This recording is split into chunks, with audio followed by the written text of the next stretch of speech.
해방 후 암살당한 정치인, 좌우합작의 대부, 여운형. 몽양 여운형은 1886년 5월 25일 경기도 양근군 서시면 묘곡에서 여정형과 경주 이씨의 넷째 아들로 태어났으나 세 형이 일찍 사망해 가문의 9대 종손이 되었습니다. 그를 수태했을 당시 조부 여규신이 태양이 떠오르는 꿈을 꾸고 나왔다고 해서 뒤에 아우를 몽양이라 했는데, 그가 태어나고 남동생 여운홍과 여동생 여씨, 여윤숙이 연이어 태어났습니다. 그의 집안은 양반 가문 출신이었으나 소론 계열이라 주류에서는 밀려나 있었다는데, 조부 여규신은 조선이 항상 중국으로부터 수모를 당했다고 여겨 중국을 정벌해야 한다는 생각을 갖고 있었습니다. 그는 이를 조정에 건의도 하고 동지들을 규합해 결사도 만들고 했으나 발각되어 주모자는 사형을, 여규신은 유배를 당하고 돌아와서도 병법과 축성법을 연구하는 등 미련을 가졌지만 점차 고립되어 갔습니다. 여운형은 조부의 영향을 많이 받아서 존경했고 강계지사라 평했는데, 이후 동생 여운홍이 미국에 가서 후일을 도모할 때 여운형은 중국행을 택한 것도 조부의 영향이며, 그 뒤 그의 조부는 독실한 동학 신도가 되었습니다. 1900년 미국과 영국 유학에서 돌아온 칠촌 종숙 여병연의 영향으로 배제학당에 입학했는데, 영어교사였던 여병연은 그의 새로운 정신적 지주가 되었고 상동교회의 인사들과 교제하면서 기독교인이 되었다고 합니다. 배제학당에 입학 1년 만에 학교를 그만두었는데 주일 예배를 빠졌다가 담임 선생에게 체벌을 받을 때 담임이 정직한 학생은 벌 주고 속인 자들을 봐주었다며 부당한 체벌의 자퇴로 반발했습니다. 그 후 민영환이 설립한 흥화학교로 전학했다 다시 그만두지만 아버지의 충고에 따라 나라에서 운영하던 우무학당에 입학했는데, 우무학당이 일본인의 손에 넘어가자 학생 20여 명과 학교 인수 반대 운동을 일으켰습니다.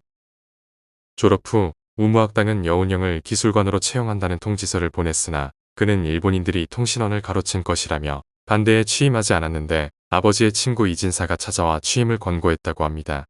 그러나 여운형은 이진사를 가리켜 역적이라고 통박해 소동이 발생하기까지 했는데, 아버지는 사과하라며 꾸짖었지만 여운형은 끝까지 고집을 굽히지 않았다고 합니다.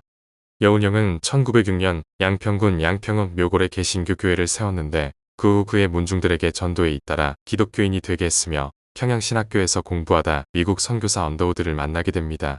언더우드의 추천으로 1914년 중국 난징의 금능대학교에 입학해 영문학을 공부하며 일찍부터 신학문과 기독교에 접하면서 사회개혁 사상을 품어 집안의 노비들을 스스로 풀어주기도 했습니다. 1907년부터 1910년까지 초기 민중교회였던 승동교회에서 전도사로 일한 적이 있고, 1910년에는 강원도 강릉에 있는 초당의 수계 교사가 되었지만 1911년에 일본식 연어 사용을 반대한다고 폐교되었습니다. 평양장로교 신학교에 입학해 공부한 후 1911년부터 1913년까지 다시 승동교회의 전도사로 활동했는데, 그 뒤 공산주의를 접하고 운동에 참여하지만 유물론을 거부하고 기독교 신자였기에 공산주의자는 아니었습니다. 1908년 부친의 3년상을 마친 후 신주를 땅에 묻고 노비 문서들을 불살라 집안의 모든 노비를 해방시켰는데, 노비들이 해방된 후 여운형한테 반말을 하자 웃으며 예수는 내가 믿고 복은 너네들이 받았구나라고 했답니다. 집안에 모시던 신주를 땅에 매장하고 집안에 있는 터주, 성주, 군웅 등의 단어가 적힌 서적들을 꺼내 불살은 일로 동네 양반, 선비들로부터 무시를 당하기도 했습니다. 1907년 여운형은 동생 여운홍과 대한협회에서 주최하는 강연회에서 안창호의 연설을 듣는데, 연설을 듣고 감격한 형제는 독립운동의 투신을 결심하고 1914년 여운형은 재산을 정리해 중국 유학길에 올랐습니다. 중국 난징 금능대학교 영문학과에 입학해 학업에 열중했지만 졸업이 목적이 아니라 수료만 한 후 상하이에 정착해 미국 사람이 경영하는 협화서국에서 출국 수속 관련 업무를 교섭해주는 일을 했습니다. 여운형의 독립운동과 정치활동. 1917년 중국 국민당의 원수 순원을 만나 교제했고, 그해 여름에 은밀히 귀국해 이범석을 만나 그와 함께 상하이로 떠났는데, 1918년에는 상하이에서 서병호 조동호 등과 신한청년당을 조직해 당수를 맡았습니다. 1918년 윌슨의 민족자 열주의가 나오자 신한청년당은 김규식을 초청해 파리강화회의에 파견했는데, 장덕수는 국내에서 자금을 모집하게 하고 이광수를 일본에 파견해 28 독립선언에 영향을 주었습니다. 그리고 여운형은 중국 길림성으로 가서 무오독립선언의 촉매 역할을 했는데, 연해주 지역에 대한국민의회를 탄생시키는 데 영향을 주었고, 이런 활동은 직간접적으로 3.1 운동의 불씨를 제공했습니다. 1919년 3.1 운동 후 독립운동을 계속 확대해 나가기 위해 정부 수립 계획이 진행되었는데 1919년 3월 상하이에서 임시정부 구성을 위해 임시예정원이 창설되자 동생 여운홍과 임시예정원 의원에 선출되었습니다. 대한제국의 황실 우대에 대한 논의가 나오자 그는 이승만 등과 황족 우대론을 극력 반대했으나 표결 결과 황실 우대론이 다수라서 대한민국 임시헌장 제8조에 대한민국은 대한제국 구황실을 우대한다는 구절이 들어갔습니다. 여운형은 황실 우대론이 임시정부 헌법으로 통과되자 대한민국 임시정부의 어떤 자리에도 앉지 않겠다고 선언했으나 임시의정원 외무부 차장직으로 잠깐 활동하게 됩니다. 1919년 11월 임시정부 공직에서 사퇴하고 개인 자격으로 일본의 초청을 받아 장덕수와 일본으로 건너갔는데 일본의 초청을 받은 여운형은 장덕수의 석방 없이는 가지 않겠다고 해서 장덕수를 석방시킨 뒤 동행했습니다. 일본 제국은 그를 국빈으로 대접해 대한민국 임시정부 탈퇴가 조건인 회유책을 보냈는데 이 무렵 임시정부에서는 여운형의 독효행에 대해 찬반이 크게 엇갈렸습니다. 임시정부 국무총리 이동휘는 여운형의 독효행은 개인 행동임을 천명하면서 반대했지만 임시정부 내무총리인 안창호는 국가를 위하는 충성을 절대로 신임한다며 여비까지 지원해 주는 등 찬성했습니다. 도쿄에 도착한 여운형 일행은 제국 호텔에 머물렀는데 일본의 국방 대신, 내무 대신, 최신성 대신, 척식국 장관 등을 차례로 면담하며 독립의 당위성을 주장했고 회유와 협박과 설득에 넘어가지 않았습니다. 도리어 조선 독립의 당위성을 역설하면서 일본 장관들을 설득해 고가 렌조 척식국 장관은 여운형의 기계와 인품에 감탄해 여운형이 떠날 때 여운형 만세를 외쳐 여운형을 놀라게 했다고 합니다. 이 때문에 여운형을 초대한 일본 의원들로 구성된 하란 내각은 불령선인 1호 인물을 일본 땅에 불러들여 독립을 외치게 만든 책임을 지라는 압력에 붕괴하는데 일본에서는 이 내각을 여운형 내각이라 부르게 되었습니다. 한편 여운형의 일본행을 결연히 반대하던 국무총리 이동휘는 국무총리 포고 이유를 발표해 여운형의 항일 활동을 공식 인정했고 이동휘가 상해로 오자 여운형은 그와 함께 1920년 고려공산당을 창립했습니다. 1923년 국민대표회의에서 임시정부가 창조파와 개조파로 나뉘었을 때 여운형은 안창호의 개조파 세력을 따랐으나 임시정부의 파벌 다툼에 실망해 임시정부를 떠났습니다. 이 무렵 국제공산당이 임시정부에 200만 루블을 원조하기로 했는데 이동휘, 김립 등은 그 중에 60만 루블만 받고 와서 자의로 쓰는 바람에 140만 루블은 구경도 못하게 되었습니다. 그러나 국제공산당이 조선을 도우려고 한 것이 확실해지자 여운형은 고려공산당에 가입을 결심하는데 1921년 김립의 노농정부 자금 횡령 사건으로 이동휘와 결별하고 이르쿠츠크파와 고려공산당 상해지부에 참가했습니다. 1921년 말 김규식 등과 이르쿠츠크에 도착해 12월 러시아군에게 체포된 독립군들의 재판정에 김규식과 배심원으로 참석했는데 애석한 정과 암담한 누울로 마음을 몹시 누른 사건이었다고 회고했습니다. 그 후 그는 1922년 1월 고비 사막에서 야영을 하면서 극동 피압 박민족 대회에 조선 대표의 일원으로 참석해 조선 독립을 역설했고 모스크바에서 서기장 레닌과 만나 2차례 면담했습니다. 면담에서 레닌은 한국에서는 공산주의 혁명을 추진할 것이 아니라 민족주의 운동에 주력해야 한다고 했고 의견에 공감한 여운형은 볼셰비키와 연대에 활동하며 그 후 중국에서 보로딘의 반제국주의 운동에도 참가합니다. 1922년 10월부터 이듬해 1923년 5월까지 동아일보의 상하이 주재 촉탁통신원으로 임명되어 활동했으며 1924년 순원의 권유로 중국 국민당에 가입하고 제1차 국공합작에도 참여해 중국 공산당을 돕기도 했습니다. 1925년 5월 말경에 조봉암이 여운형을 찾아와 조선 공산당이 코민테른의 승인을 받아야 하니 모스크바로 가는 여권을 받게 도와달라고 부탁했고 이를 도와주었는데 이것이 나중에 신의주 사건과 맞물려 무리를 빚습니다. 5월 30일 영국 경찰이 불평등 조약에 반대하는 중국인 젊은이 20여 명을 살해한 5.30 사건 이후 중국 혁명에도 참가하며 1925년부터 1927년까지는 상하이에서 소련이 새로 시작한 타스 통신사에 근무합니다. 1926년 1월에 의열단 단장으로 무장 항일 투쟁한 김원봉을 황포 군관학교로 입학시키는 데 도왔으며 보로딘과 왕징웨이의 자문 활동도 했으나 1927년 장제스가 공산당 숙청을 하면서 중국 혁명 활동도 중단되었습니다. 중국 혁명 활동과 조선 독립운동의 활동이 여의치 않게 되자 중국 복단대학교 체육교사로 취직해 수학여행자 학생들과 간 싱가포르, 필리핀 일대에서 제국주의에 대항하는 투쟁, 민족해방을 촉구하는 연설을 했습니다. 이 때문에 필리핀에서 경찰에 억류되기도 했고 싱가포르 지역의 영국 경찰들과 마찰이 생겨 여권을 빼앗기거나 쫓겨나기도 했는데 1929년 7월에 여운형은 중국 상하이에서 일제 경찰에 체포되어 조선으로 압송됩니다. 여운형은 일본 경찰이 공동조계에서 자신을 체포하지 못할 것으로 생각하고 야구 경기를 관람한 것이지만 일본 경찰들이 첩첩이 포위하는 과정에서 몸싸움이 벌어져서 한쪽 귀 고막이 상해 한쪽 귀가 안 들리게 되었습니다. 그가 체포되었다는 소식은 조선에서 대대적으로 보도되어 그의 이름이 조선에 더 널리 알려지게 되었고 조선에 도착할 무렵 많은 사람들이 서울역으로 몰려들어 용산역에서 미리 내리게 했다고 합니다. 여운형은 본국에 송환되던 날 오랜 여정의 피로로 신경이 약해졌고 소화불량에 시달렸는데 일제 법정에 의해 3년 징역으로 최종 확정되었고 상고심에서도 3년형을 받아 옥고를 치러야 했습니다.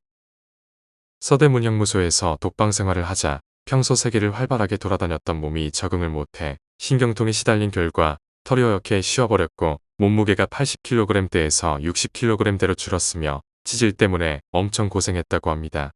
1932년 만기 4개월을 앞두고 가석방되었고 동생 여운홍 등 지인들의 도움으로 1933년에 조선중앙일보 사장에 취임했으며 당대 독립운동가는 체육계에 많은 관심을 보여 1935년에는 조선체육회 회장을 역임했습니다.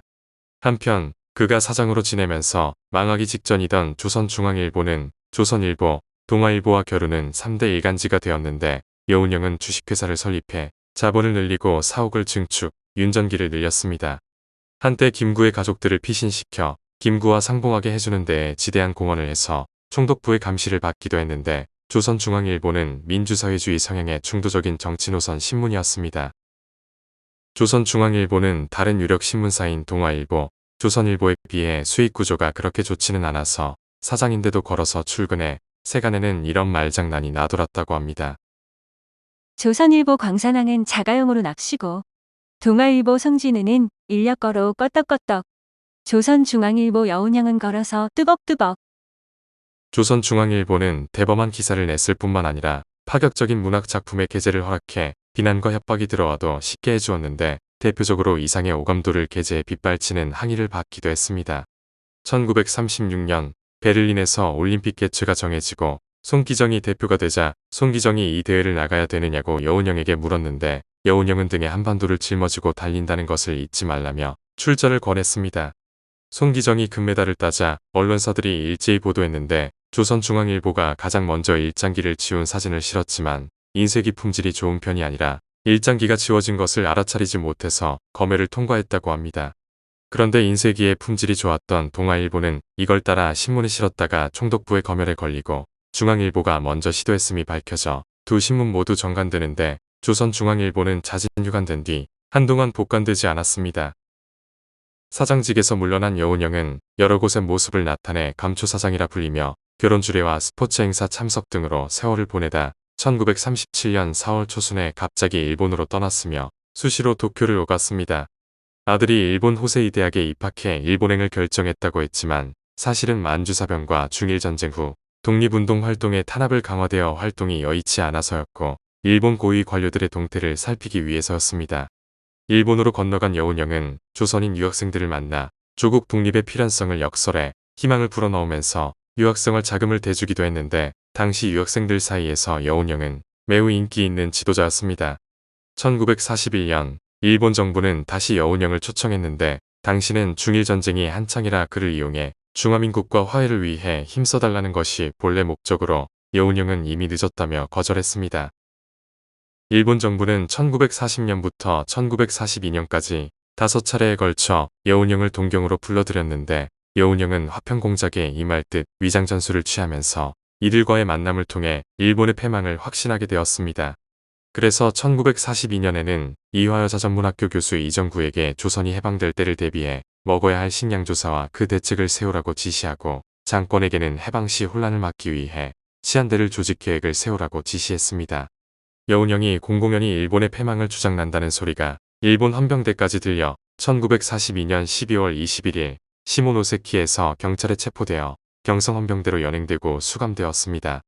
옥중에서 수차례 고문에 시달렸고 사상전향서를 쓸 것과 신사참배 등 학도병 강연회에 앞장서라는 위협에 굴하지 않았는데 감옥에 이감된 뒤에도 신경쇠약에 걸려 잠을 못 이루었다고 합니다.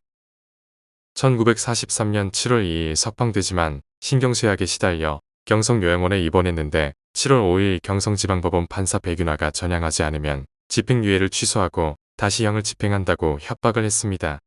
그러자 극도로 몸이 쇠약해진 여운형은 자신의 건강을 염려하던 가족들이 자기 대신 전향문에 도장 찍는 것을 묵인하는데 이 강제 전향문으로 해방 후 정적들로부터 비판을 받고 명예적으로 치명적인 손상을 입습니다. 퇴원 후 요양을 핑계로 향리인 경기도 봉안촌으로 거주하면서 만주군에 소속된 박승환 대위를 만나 군사조직 문제를 논의했고 여민구, 이역기 등 학병, 징병 거부자들을 집결시켜 군사훈련과 무장투쟁을 준비시켰습니다. 1944년 8월 여운형이 주도해 건국동맹을 비밀리에 결성했는데 건국동맹은 좌우익 세력들을 망라한 애국 세력들이 뭉친 조직으로 여운형은 해외 각지에 흩어진 독립운동단체들과 연대를 추진했습니다. 1945년 3월에는 건국동맹의 산하의 군사위원회를 조직하고 일본군의 후방교란과 노농군 편성을 계획하면서 당시 은행원으로 지내던 손기정을 보내 최병덕 중좌에게 전가를 보내 유사시 무기 공급 약속을 받았습니다. 1945년 4월에는 미국의 샌프란시스코 회담과 관련해 연안 독립동맹과 구체적인 연계를 위해 영선을 파견하고 5월에는 대한민국 임시정부와 접촉하기 위해 최근우를 베이징에 파견해 연락을 시도했습니다. 그러나 8월 초에는 총독부 경찰의 존재가 드러나 건국동맹의 간부 이걸소, 황운, 이석구, 조동호 등이 검거되어 새로 중앙위원을 선출했는데 건국동맹의 인력과 자원이 건준 활동의 발판이 되었다고 합니다. 해방 후 건준을 중심으로 한 정치활동과 추궁. 해방 직전 소련이 청진 상륙 작전을 하자 총독부는 여운형과 접촉했는데 정무총감이 조선에 거류 중인 일본인들이 안전하게 빠져나오도록 해달라고 하자 여운형은 다음과 같은 5개 보장 조건을 전제로 수락했습니다. 모든 정치범을 즉시 석방할 것. 당장의 경성 시민이 먹고 살 수 있을 만큼의 식량을 확보해 줄 것. 우리 조선이 주체적으로 치안을 맡는다. 치안 유지와 건설 공사의 총독부는 방해하지 않는다. 학생들과 청년들 활동을 총독부가 방해하지 않는다. 행정권, 치안유지권을 인수한 여운형은 송진우의 참여를 요청했지만 송진우는 임시정부를 지지해야 한다고 했고 여운형은 일제와 싸운 세력은 국외가 아니라 국내의 3천만 민중이라고 반박했습니다. 그와 총독부의 교섭에 대해서는 논란의 여지가 있는데 긍정적으로 보는 측은 패망한 일본군이 조선인을 학살하고 철수하거나 친일파를 처단한다며 마구잡이 보복살인으로 억울한 피해를 걱정해서라고 주장합니다. 반면 비판하는 사람들은 일본군 및 행정관료들이 동남아, 중국 등지에서 항복해 포로 대우를 받았던 점을 지적하며 부적절한 처신이었다고 지적합니다. 훗날 한민당과 그들의 대표지 동아일보, 친일파 방응모의 조선일보는 여운형이 총독부와 교섭했다는 것을 구실로 여운형은 일본으로부터 돈 받아 먹은 친일파라 비난했지만 본인은 일제의 최대 피해자였습니다. 1945년 8월 15일 여운형은 건국동맹을 모처로 건국준비위원회를 발족하고 위원장을 맡았는데 건주는 치안권과 행정권을 담당했고 당시 민중들로부터 지지를 받아 지역마다 100여 개의 지부가 확대, 개편되었습니다. 그러나 해방의 기쁨은 잠시로 곧 이어 한반도의 분단이 8월 하순에 알려지는데 그는 건주를 공식적인 정부로 선포해 기정사실화하고 곧 경성에 진주할 소련군으로부터 추임받는 길을 밟으려 했습니다. 건준의 사회주의자들이 참여하게 된 것은 여운형 및 건국동맹과 사회주의자들의 이념적 친화성, 일제시기 이래 사회주의자들의 친분도 바탕이 되었지만 무엇보다 소련의 서울 진주 소식이 크게 작용했습니다. 그런데 소련이 남진하지 않자 전국인민대표자회의를 열고 박헌영이 건준을 조선인민공화국으로 변모시켰는데 인공수립이 반발에 부딪히자 조각을 보류하려고 했지만 적극적으로 반대하지도 않았습니다. 1945년 8월 하순 여운형 등은 밀사 손치웅을 평양에 파견해 조만식에게 남으로 내려올 것을 권고했으나 조만식은 여운형에게 뜻은 함께하겠으나 몸은 여기 남겠다며 사양했습니다. 여운형은 조선인민공화국의 주석에 선출된 이승만과 함께 부주석에 선출되었지만 미군이 군정을 선포했을 때 한민당의 조병옥, 윤보선 등이 미 군정장관 등을 만나 여운형을 부일협력 정치인이라고 왜곡해 주장했습니다. 1945년 10월 초 여운형은 미 군정사령관 존 하지와 첫 대면이 이루어졌는데 여운형은 그의 질문과 비호적인 태도에 당황했다고 했으며 배경은 미군정 고문으로 위촉된 9명의 한국민주당 인사들의 모함으로 밝혀집니다. 10월 20일 미군정의 주관하에 환영행사 속에 이승만이 귀국하는데 여운형은 이승만을 찾아가 인공주석에 취임할 것을 요청하지만 이승만은 침묵으로 답하고 이후 한국민주당과 손을 잡고 독자 행보를 걷습니다. 11월 3일 임정 환국 때 그는 요인들을 맞아주었으나 충칭 임시정부만을 추대하자는 내용인 임정 정통론 추대에는 반대했고 임정 요인 중 김원봉 등이 여운형의 성격과 달변에 매료되어 좌파에 합류합니다. 인공의 좌경화와 미군의 건준 불인정 등으로 민족통일 전선운동의 진전을 기대하기 어렵게 되자 그 매개체 역할을 자임하는 정당을 결성하는데 건국 동맹이 모체가 되고 군소단체가 합류해 조선인민당을 창당했습니다. 조선인민당 창당엔 미군정이 어느 정도 작용을 했고 지주, 보수층의 호감을 보이려고 단기에 태극을 넣었으나 공산주의자, 사회주의자들이 많이 참여했고 박헌영계의 프락치들이 많아 훗날 분란을 일으키게 되었습니다. 1945년 12월 27일 모스크바 삼상회의에서 조선의 신탁통치가 결정되었다는 기사가 동아일보에 게재되자 반탁 시위가 격렬히 벌어졌고 시간이 흐를수록 국내 상황은 혼란을 더욱 커졌습니다. 우익 정치인 김구와 이승만은 신탁통치 결정 보도를 접하고 경로에 반탁운동을 하기 시작했고 소련에서 돌아온 극좌 정치인 박헌영은 모스크바 삼상회의의 결정을 지지한다는 선언을 해서 독선적인 노선을 주장합니다.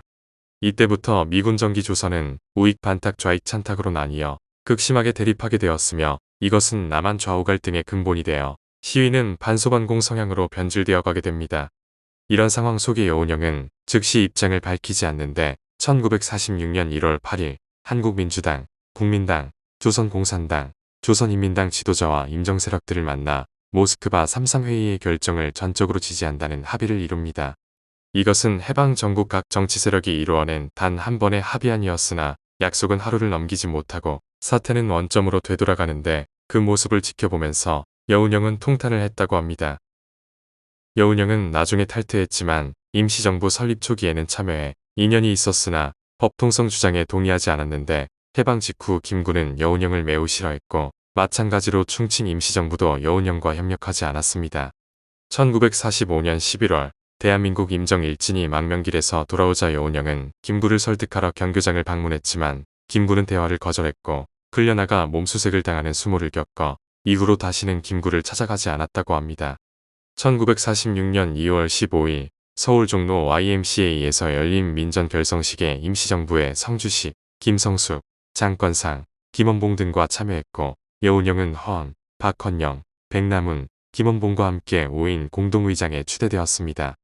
이를 두고 미군 정청 하지 중장은 여운형과 조선인민당이 민전에 참여한 것을 인민당이 소련 지령하에 조선공산당에 완전히 팔려간 증거로 해석하며 여운형이 공산주의자라는 최초의 확증을 제공했다고 주장했습니다. 1946년 2월 13일 비상국민회의가 28명의 최고정무위원직을 선출할 때 이승만, 김구, 김규식, 조소왕, 안재홍 등과 함께 비상국민회의 최고정무위원의 한 사람으로 선출되었습니다. 그러나 비상국민회의의 최고정무위원직에는 거의 대부분이 한민당을 비롯한 우익 인사들이 대부분이었고 이승만의 독단적 행보에 여운형은 반대해 민주위원회 불참을 선언했습니다. 그러던 1946년 3월 20일 제1차 미소공동위원회가 개최되었는데 소련은 모스크바 삼상회의 지지 세력만 참여할 자격을 주자고 주장한 반면 미국은 모든 정치 세력에게 자격을 주자고 해서 결렬되었습니다. 제1차 미소공의가 실패로 결렬된 직후 1946년 6월 3일 이승만의 남한만의 단독정부 수립을 주장하는 정읍 발언이 나오자 여운형과 김규식은 단독정부 수립운동에 결연히 반대했습니다. 이에 여운형을 비롯한 김규식, 안재홍 등 중도파 인사들이 좌우합작운동을 전개했고 여운형은 좌측 대표에 선출되었는데 여운형은 미소공의 협상과 좌우합작만이 통일임시정부 수립의 유일한 길이라고 생각했습니다. 그러나 좌우합작 세력을 밀어 지지를 확보하되 공산당이 이탈하면 곧바로 파괴한다는 것이 미군정의 목표였고 그 열쇠를 쥔 것이 여운형으로 비밀보고서에는 노골적으로 여운형을 회유와 압박했다고 기록되어 있습니다. 미군정이 원하던 것은 여운형과 공산당의 단절이었고 조선공산당도 여운형의 좌우합작 노선을 어렵게 만들었는데 박헌영이 발표한 합작 5원칙은 사실상 좌우합작 원칙을 전면 거부한 내용들이었습니다. 이것은 여운형도 받아들일 수 없어 여운형은 명백한 반대 의사를 밝히고 박헌영을 설득했으나 그가 공산당과 손을 놓는 순간이 공산당과 미군정의 전면전을 의미한 바 여운형과 미군정은 서로 다른 속셈이었습니다. 1946년 7월 17일 버취중이 집에서 좌우합작 요인들과 회담을 하였는데 그날 밤에 김두한의 대한민청에 야선으로 납치되어 협박을 당하던 중 벼랑에서 낙하했고 8월 27일 여운형은 조선인민당 당수직에서 사임합니다. 인민당 내부 조선공산당 프락치들이 박헌영의 지시로 공산당으로 흡수통합을 결의한 것으로 여운형은 미군 정청에 박헌영을 제거해달라는 요청을 하기도 했고 박헌영도 김일성에게 서신을 보내 여운형을 비판했습니다. 박헌영은 조선공산당 책임비서로서 3당 합당 요청을 수락해 9월 4일 남조선노동당 창당 중앙위원회가 결성되었는데 미군정은 조선공산당 간부들에 대한 체포령을 내리자 조선공산당은 9월 총파업으로 맞섰습니다. 조선공산당, 남조선신민당, 조선인민당 3당이 통합해 남조선노동당이 결성되자 초대위원장에 선출되었으나 부위원장으로 선출된 박헌영과 당내 주도권을 놓고 갈등하다 암투를 벌이게 되었습니다. 여운형은 좌익정당 합당보다는 우익세력과 연대해 통일정부를 수립하는 좌우합작운동을 추진했고 박헌영은 이를 반대했는데 10월 7일에 좌우합작위원회에서 좌우합작 7원칙이 합의됩니다. 여운형은 사회노동당을 결성했으나 사회노동당은 3당 합당 문제로 여전히 내부 갈등을 노출한 채 별다른 활동을 하지 못했는데 12월에 남조선과도 입법해온 불참선언과 정계은퇴를 선언하면서 남노당을 탈당했습니다. 1946년 12월 28일부터 1947년 1월 8일 사이에 북한을 방문해 김일성을 만났는데 북노당 지도부는 여운형에게 사회노동당을 완전히 해체한 바탕 위에서 몽행이 나서 보다 대중적인 정당을 결성해야 한다고 설득했습니다. 여운형은 사로당 출신들 가운데 남노당에 입당하지 않은 사람들을 결집시켜 2월 26일에 근로인민당 준비위원회를 발족시켜 위원장의 여운형, 부위원장의 백남훈, 장권상을 각각 선출했습니다. 1947년 3월 17일 여운형의 개동집이 폭파하면서 가옥이 파괴되자 군정경찰은 조서 대신 서울을 떠나라고 충고했지만 여운형은 끝내 서울을 떠나지 않았는데 여운형의 동생 여운홍은 남노당에 개입을 시사했습니다. 여운형과 남노당의 관계가 폭력을 사용할 정도로 악화되자 여운형의 측근들은 당시까지도 삼가하던 공산당에 대한 비판을 표현하기 시작했으나 폭발을 한 인물은 김두한과 친한 백민태였습니다. 1947년 이 무렵에는 미국 정가에서는 소련과의 협력 무드가 깨졌고 뒤이어 메카시즘 열풍이 불면서 미 국무성 안에 있던 진보적 관리들이 빨갱이로 몰려 투옥되면서 대한정책도 반공 노선으로 급선회합니다. 여운형은 1945년 광복 이후부터 정치 테러를 수차례 겪었는데 1929년 중국에 있을 때 정치 테러 2차례, 1945년 8월, 광복 이후부터 1947년 7월 암살되기까지 2년간 총 10차례 테러를 당했습니다. 이것은 정치 테러사에서 전무후무할 정도로 최다 기록 수준인데 5번째 테러를 당했을 때 죽어도 이 길을 가겠다고 말했고 걱정하는 자식들에게 자신은 거리에서 죽을 것이라고 앞날을 예견하는 듯한 말을 했다고 합니다. 결국 1947년 7월 19일 서울 해화동 로터리에서 피격을 당해 절명하는데 트럭 일대가 갑자기 여운형이 탄 자동차를 가로막았고 한지근이 나타나 자동차로 달려와 두 발의 총탄을 쏘았습니다. 두 발은 여운형의 복부와 심장을 정확히 관통했고 병원으로 호송 중에 절명했는데 당시 옆에 있던 고경험은 죽기 전에 마지막으로 내뱉은 말은 조국 그리고 조선이었으며 미소를 띤 얼굴로 죽었다고 합니다. 사후와 암살 배후 논란 1947년 8월 3일 여운형 장례식은 추모 인파 60여만 명이 몰려와서 애도의 물결을 이루었는데 그의 죽음으로 좌우합작위원회는 구심점을 잃어 극좌, 극우 양극단 세력의 갈등이 표출했습니다. 미국 소련의 입장만 확인한 채 제2차 미소공의는 완전히 결렬되어 좌우합작위원회는 공식 해체되며 한반도는 남한 내 단독정부 수립안이 확정되기에 이르렀습니다. 연결식에 60여만 명이 모인 것은 광복 이후 최다 인파인데 슬픔에 동참하려고 자발적으로 흰 옷을 입어 서울 시내가 하얗게 뒤덮였으며 장례 행렬은 11시 40분에 서울운동장에 도착해 연결식이 치러졌습니다.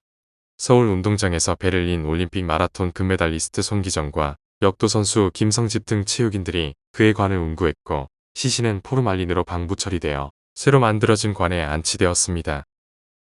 통일이 되는 날에 다시 장사를 지내기 위함이었는데 그가 죽자 미 군정장관 하지가 육각 수흥관을 미국에서 특별 주문해 가져왔다고 합니다. 여운형은 서울시 강북구 우이동에 안치되었으며 강북구 수유동에서 멀지 않은 솔밭공원 근처에 있는데 5.16 군사정변 직후 우이동 묘소 땅을 최윤혁이 불화받아 시신이 오갈 데 없는 처지에 놓인 적이 있었습니다. 당시 국회의원이던 여운형의 동생 여운홍이 법적으로 해볼 길이 없어 대통령 박정희한테 문제 해결을 부탁했는데 박정희는 그분 사상이 어떤지는 모르겠지만 독립운동을 했다는 건 높이 평가할 만하다며 해결해 주었답니다. 1965년 7월 19일에 공식적인 추모식이 열렸고 1990년 조선민주주의 인민공화국으로부터 조국통일상이 추서되었으며 2007년 항일독립운동가단체 협의회로부터 민족공동체상이 추서되었습니다. 양평군에서는 생가복원사업을 진행하고 있으며 2005년 서울특별시 종로구 개동에 여운형 집터 표석이 설치되었습니다. 암살 사건 당시 경찰은 범행 나흘 후에 평북 출신 19세 소년 한지근이 범인이라고 발표했고 한지근은 재판 과정에서 자신이 애국투사임을 강조했지만 배우는 밝히지 않았습니다. 1974년 2월 공소시효가 지나자 유순필, 김응성, 김훈, 김영성 등이 자신들이 몽양 암살에 가담했다고 자백하면서 극우 테러단체 혁신탐정사와 비밀결사 배기사에서 입수한 권총으로 저질렀다고 주장했습니다. 한지근은 송진우 암살범인 한현우와 친분이 있는 사이고 사건 발생 후 권총과 실탄 열발을 한현우 집에 숨겨두었다는데 이들 역시 배우는 끝내 밝히지 않아 암살 배경과 그 배우는 지금도 정확하게 알 수 없습니다. 여운형 평전을 저술한 이기영 시인과 제1한국인 출신 강덕상 명예교수는 이승만의 하수인 장택상과 노덕술 등 친일경찰 세력들이 배후에 있다고 주장합니다. 이기영은 여운형을 위시한 지도자를 회방하고 가두는 작업에 친일잔재 세력들과 보수 수구 세력들이 결정적 역할을 했다면서 이들은 해방 후 우익이란 우산을 쓰고 애국자로 둔갑했고 건준을 망가뜨렸다고 주장했습니다. 이 사건에는 군정경찰과 배기사가 깊숙하게 개입되어 있는데 암살 당일 경찰은 한지근 개인의 우발적인 범죄라는 발표를 내었을 뿐 암살 배후 조사도 제대로 하지 않은 채로 수사를 종결지었습니다. 평소 여운형이 수차례 테러를 당했을 때도 경찰은 이를 방조해 사실상 테러 행위를 조장했던 것들을 미루어 볼 때 이것은 경찰의 후원 없이는 결코 이루어질 수 없는 암살이었습니다. 여운형 암살 공범 중 김응성과 신동훈에 의하면 권총을 건네준 인물은 김영철이라는데 그는 임정행동대원으로 서북청년의 행동대장이었으며 반공을 모토로 한 테러리스트 단체 주요 간부들과 통했습니다. 당시 여운형 암살 모의를 계획한 극우파의 행동대원들은 이승만 김구한민당을 왔다 갔다 했으며 백의사 등 극우 테러 단체들은 여운형 암살을 원하고 있었으며 사건이 벌어졌을 때 자신의 일처럼 범인들을 감쌌습니다. 암살 배후가 장택상, 노덕술 등 군정경찰 세력들이 극우 정치테러 단체들과 타협해 사건을 축소, 무마하는 데 일조한 암살 배후로 보고 있는데 사학과 명예교수인 강덕상도 이승만 일파에 의해 암살당했다고 주장합니다. 그 밖에 여운형의 외조카인 철학자 박찬기는 김구를 지목했고 반대로 최근 2007년에 이정식 교수는 당의 주도권을 놓고 여운형과 다투던 남노당의 박헌영 계열이 암살했다는 주장을 제기했습니다. 반면에 김일성에 의해 암살당했다는 주장도 있는데 여운형과 김일성은 공산당의 주도권 확보를 위해 공동의 적인 박헌영을 타도할 목적으로 손을 잡았는데 기대와 달리 역량이 박헌영의 절반에도 미치지 못했답니다. 이에 실망한 김일성이 여운형에게 자금 지원을 중단했고 이에 여운형이 김일성을 비난하자 모의 내용이 탄로날 것을 우려한 김일성이 여운형을 제거했다는 것입니다. 박갑동에 의하면 김일성은 월남한 반공청년으로 위장한 한지근을 난파시켜 우익청년 조직인 배기사에 접근토록 해서 여운형을 암살했다는 것으로 한지근은 복역 중 한국전쟁 때 남한 인민군에 의해 사살되었다고 합니다. 암살 배후가 불분명한 가운데 좌익 세력에 암살되었다는 설이 우익진영에서 꾸준히 제기되었지만 사건 현장에서 경찰이 암살범의 도피를 방조한 점 등을 감안하면 우익진영에 암살되었다는 설이 더 유력합니다. 1947년 6월 미군정 사령관 존 하지는 이승만에게 이승만과 김구가 계획 중이라는 테러 행위를 즉각 중지하도록 요구하는 서한을 공개적으로 보냈는데 이후 태도를 보면 암살을 짐작하면서도 방관했다는 견해가 있습니다. 윤보선은 그가 세련된 인물이고 활기찬 사람이며 웅변에 능하고 겸손하며 사교적이었다고 평가했고 김종필은 그가 명연설가이고 잘생기고 똑똑한 사람이었다고 했으며 유병묵은 천재적이었다고 보았습니다. 강원용 목사는 여운형을 첫째로 자유주의자, 둘째로 민족주의자, 셋째로 민주사회주의자로 평가한 적이 있는데 스스로 이것이 가장 정확한 평가라고 한 적이 있습니다. 1945년 10월 10일부터 11월 9일까지 선구회라는 단체에서 가장 뛰어난 지도자를 지목하는 설문조사 결과에 33%가 여운형을 지목했습니다. 1947년 1월 이승만 지지단체인 한국애국 부인회가 서울 주요 시내거리에서 이승만과 여운형 두 사람에 대한 지지 모의 투표를 실시했는데 결과는 이승만 1000표 대 여운형 900표로 근소한 차이를 나타냈습니다. 사회주의 운동 이력으로 독립운동의 업적을 인정받지 못하다 2002년 7월 몽양 여운형 선생 추모 사업회가 조직되어 여운형에 대한 재평가와 독립유공자 서훈을 추서하기 위한 운동을 했습니다. 2005년 3월 1일 건국훈장 대통령장을 추서받았지만 받은 건국훈장은 2급 훈장이라 조선의 독립과 청년들을 위해 헌신한 여운형의 업적에 비해 너무 인색하다는 비평도 있습니다.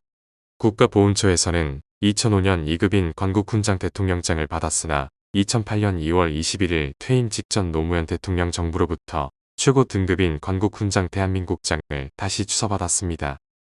반면 박헌영이나 한국민주당 세력 등으로부터는 회색주의자, 기회주의 정치가의 전형이라는 혹평을 받았고 좌우합작운동 추진 과정에 김일성과 손잡은 것은 실수라는 비판적인 평가도 있습니다.